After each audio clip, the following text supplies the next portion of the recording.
ईश्वर नहीं है और ईश्वर बिल्कुल नहीं है। जिसने ईश्वर को रचा वो बेवकूफ है, जो ईश्वर का प्रचार करता है वो दुष्ट है और जो ईश्वर की पूजा करता है वो बर्बर है। ग्रेट पेरियर नायकर के ईश्वर से सवाल। पहला सवाल, क्या तुम कायर हो जो हमेशा छिपे रहते हो, कभी किसी के सामने नहीं आते?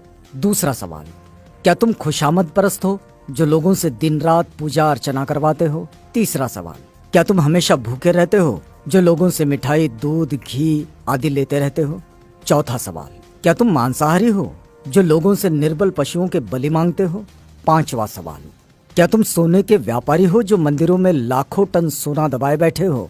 छठा सवाल, क्या तुम व्यभिचारी हो जो मंदिरों में देवदासियां रखते हो?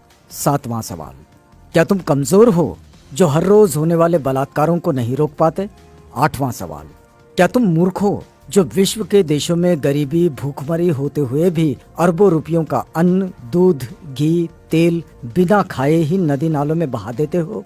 नौवां सवाल, क्या तुम बहरे हो जो बेवजह मरते हुए आदमी, बलात्कार होती हुई मासूमों की आवाज नहीं सुन पाते? 10वां सवाल, क्या तुम अंधे हो जो रोज अपराध होते हुए नहीं देख पाते? 11वां सवाल, क्या तुम आतंकवादियों से मिले हुए हो जो रोज धर्म के नाम पर लाखों लोगों को मरवाते रहते हैं? 12वां सवाल, क्या तुम आतंकवादी हो जो ये चाहते हो कि लोग तुमसे डर कर रहें? 13वां सवाल, क्या तुम गूंगे हो जो एक शब्द भी नहीं बोल पाते लेकिन करोड़ों लोग तुमसे लाखों सवाल पूछते हैं? 14वां सवाल, क्या तुम भ्रष्टाचारी हो जो गरीबों को कभी कुछ नहीं देते जबकि गरीब पशुवत काम करके कमाए गए पैसों का कतरा कतरा तुम्हारे ऊपर न्योछावर कर देते हैं? 15वां सवाल, क्या तुम मूर्ख हो कि हम जैसे नास्तिकों को पैदा किया जो तुम्हें खरी खोटी सुनाते रहते हैं और तुम्हारे अस्तित्व को ही नकारते हैं?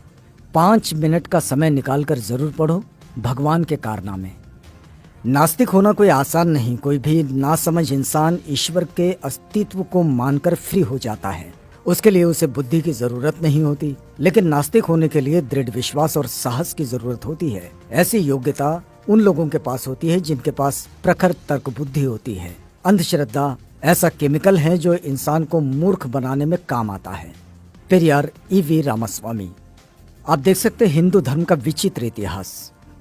पेरियार लिखते हैं, मंदोदरी मेंढकी से पैदा हुई थी, श्रृंगी ऋषि हिरनी से पैदा हुए थे, सीता मटकी से पैदा हुई थी, गणेश अपनी मां के मैल से पैदा हुए थे, हनुमान के पिता पवन कान से पैदा हुए थे, हनुमान का पुत्र मकरध्वज था जो मछली के मुख से पैदा हुआ था, मनु सूर्य के पुत्र थे, उनको छींक आने पर एक लड़का नाक से पैदा हुआ था, राजा दशरथ की 3 रानियों के 4 पुत्र जो फलों की खीर खाने से पैदा हुए थे, सूर्य कर्ण का पिता था।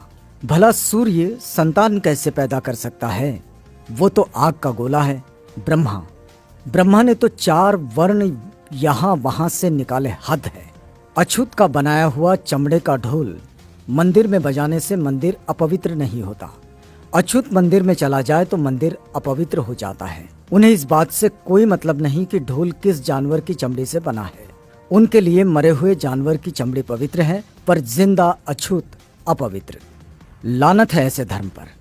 बुद्धिजीवी प्रकाश डालें, दिमाग की बत्ती जलाओ, अंधविश्वास भगाओ। यदि पूजा पाठ करने से ही बुद्धि और शिक्षा आती तो पंडों की औलादें ही विश्व में वैज्ञानिक, डॉक्टर, इंजीनियर होते।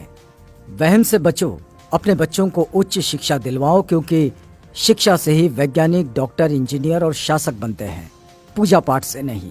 अतः वहम का कोई इलाज नहीं है और शिक्षा का कोई जवाब नहीं है।